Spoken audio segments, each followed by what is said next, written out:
मैं हूँ शाहज़ेब और आज के लेक्चर में हम डायमेंशन के बारे में पढ़ने वाले हैं। इसके बाद हम ये देखेंगे कि डायमेंशन की एप्लीकेशंस क्या हैं, डायमेंशन की इंपॉर्टेंस क्या है, डायमेंशन हम कहाँ यूज़ करते हैं। तो आज का लेक्चर बहुत इंपॉर्टेंट है, इसको गौर से समझिएगा। तो चलिए स्टार्ट करते हैं डायमेंशन से। डायमेंशन जो है एक्चुअल में ये पावर्स होते हैं, ठीक है जी, to which the fundamental units are raised, मतलब जहाँ पे फंडामेंटल यूनिट्स राइज करती हैं, ठीक है, उसी फंडामेंटल यूनिट्स के जो पावर होंगे, ठीक है, in order to express the derive unit. अब जो फंडामेंटल यूनिट्स राइज करती हैं वहाँ पे ये किस चीज़ को रिप्रेजेंट करती हैं? ये रिप्रेजेंट करती हैं वो डिराइव क्वांटिटी को। फर्स्ट करें मैंने कोई डिराइव क्वांटिटी ली है, उसमें जब फंडामेंटल यूनिट्स में राइज करूँ, मैं वहाँ से प्रोड्यूस करूँ, ठीक है, तो फिर उस फंडामेंटल यूनिट्स के, ठीक है, एक पावर आएगा फाइनली।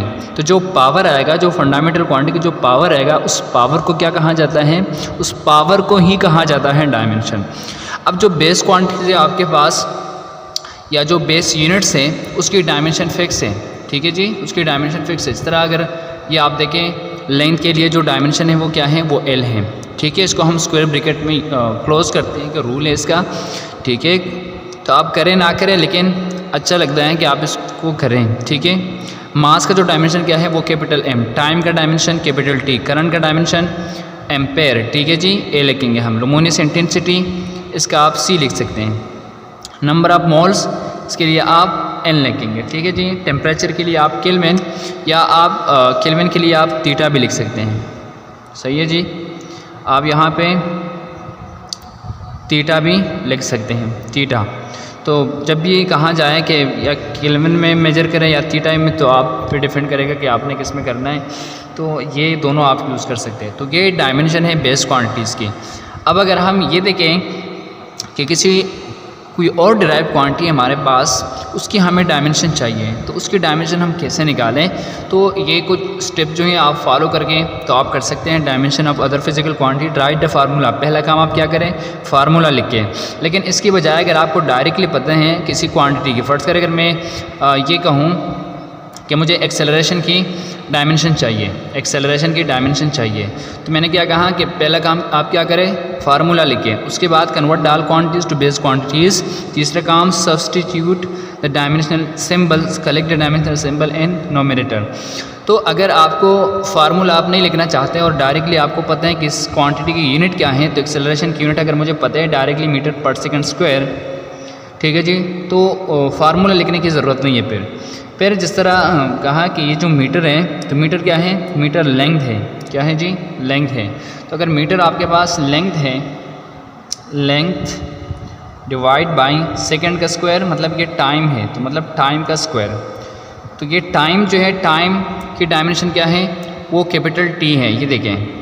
और लेंथ की डायमेंशन क्या है? वो एल है। तो हम इस तरह कर सकते हैं कि ऊपर एल लिखेंगे और नीचे टाइम का स्क्वायर।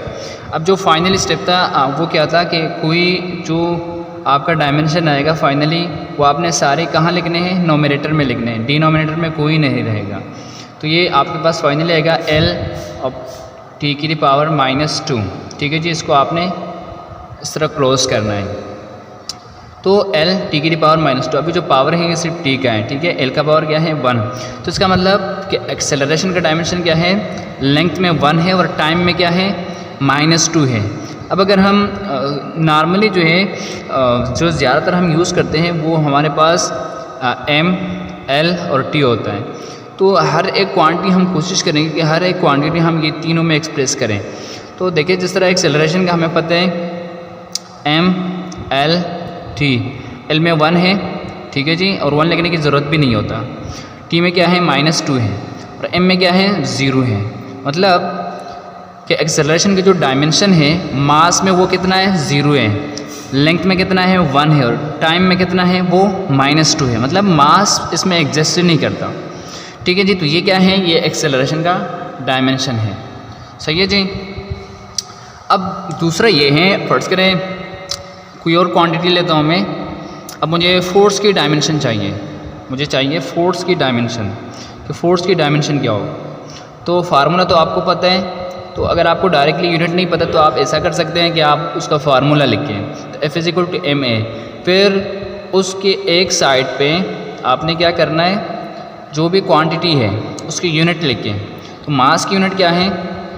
या अगर आप यूनिट नहीं लिखते हैं तो आप डायरेक्टली यहाँ से भी कर सकते हैं। जिस तरह मास के लिए हम डायमेंशन m यूज़ करते हैं, लेकिन यहाँ एक्सेलरेशन है तो एक्सेलरेशन का तो डायरेक्ट यहाँ नहीं है ना। एक्सेलरेशन अगर ऑलरेडी आपको पता है इस तरह ये है l⁻⁻², तो आप लेके m और फिर क्या लेके l⁻⁻², मतलब m और एक्सेलरेशन का ऑलरेडी आपको पता है वो क्या है l⁻⁻²।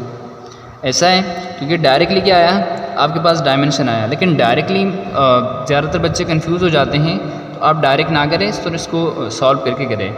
मास क्या है आपके पास m है तो मास की यूनिट क्या है kg, एक्सेलरेशन है तो मीटर पर सेकेंड का स्क्वायर। अब kg क्या है, kg मास है, तो मास के लिए डायमेंशन क्या यूज़ किया जाता है m। वो क्या है मीटर क्या है ये लेंथ है, तो इसके लिए हम l यूज़ करेंगे।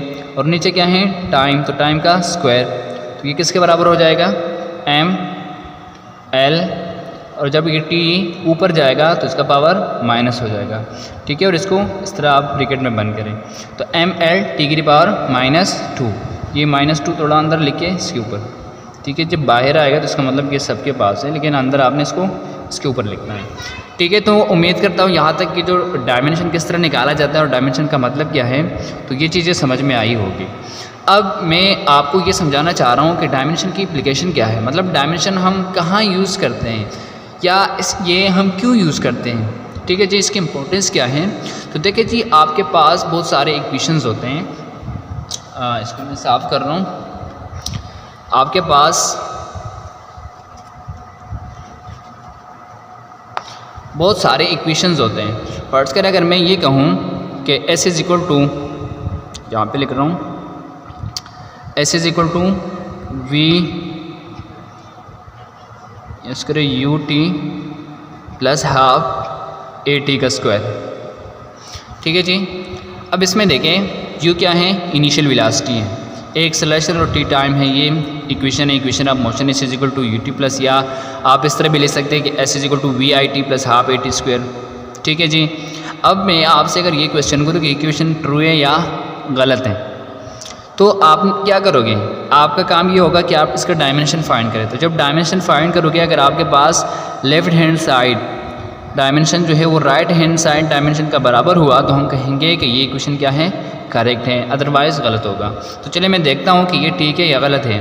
तो इस साइड पे अगर s है तो s क्या है डिस्टेंस है, और डिस्टेंस के लिए हम क्या यूज़ करते हैं मीटर, ठीक है जी।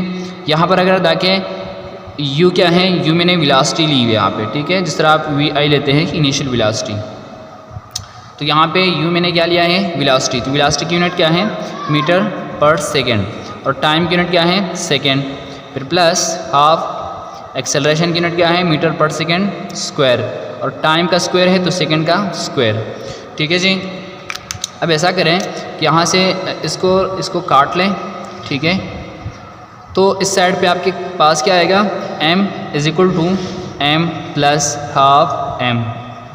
अब ½ और 1 को ऐड करें तो क्या आएगा आपके पास आएगा 3/2, ठीक है जी m।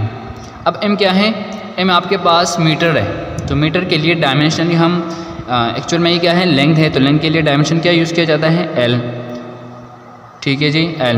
और इस साइड पे क्या आएगा 3/2 और m का क्या है l।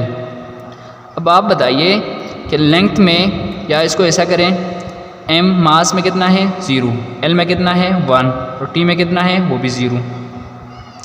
यहाँ पे देखें 3/2, यहाँ पे m 0 l 1 और t भी 0, ठीक है जी। तो यहाँ अगर आप देखें तो m में 0 l में 1, l में 1, यहाँ पर भी l में 1, तो दोनों साइड का डायमेंशन सेम है या नहीं है, बिल्कुल सेम है। देखिए आप इस नंबर को नहीं देखेंगे, ये क्या है ये कांच, मतलब इसका कोई रिलेशन नहीं है डायमेंशन के साथ।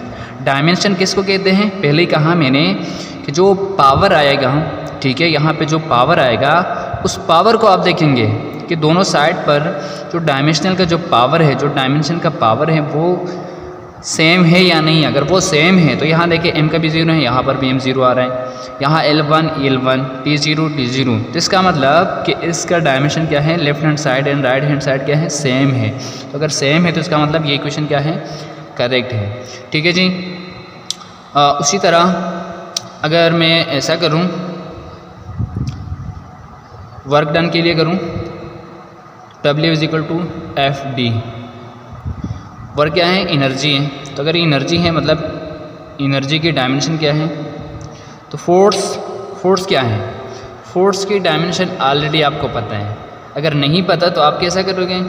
और जिस तरह पहले ही समझाया मैंने कि F is equal to M A आपने लिखना है, ठीक है जी, एम ए लिखना है, उसको करके यूनिट पुट करके तो आपके पास क्या आएगा? एम एल टी की -2। और डी क्या है? डी डिस्प्लेसमेंट है या डिस्टेंस है, तो उसके लिए हम क्या लिखते हैं? मीटर या लेंथ। तो लेंथ के लिए डायमेंशन हम क्या लिखते हैं? एल। सही है जी। तो एनर्जी का जो डायमेंशन है फाइनली वो क्या आएगा? एम, ये भी एल और ये भी एल, तो दोनों की बेस सेम है, पावर ऐड होंगे तो L2 और T-2। तो ये क्या है? एनर्जी के डायमेंशन है। उसको आपने इस तरह क्लोज करना है। तो उम्मीद करता हूँ यहाँ तक लेक्चर समझ में आया होगा। फिर भी अगर कोई मुश्किल है, कोई समझ में नहीं आ रहा तो कमेंट बॉक्स में पूछेगा। अल्लाह हाफिज़, मिलते हैं नेक्स्ट क्लास में।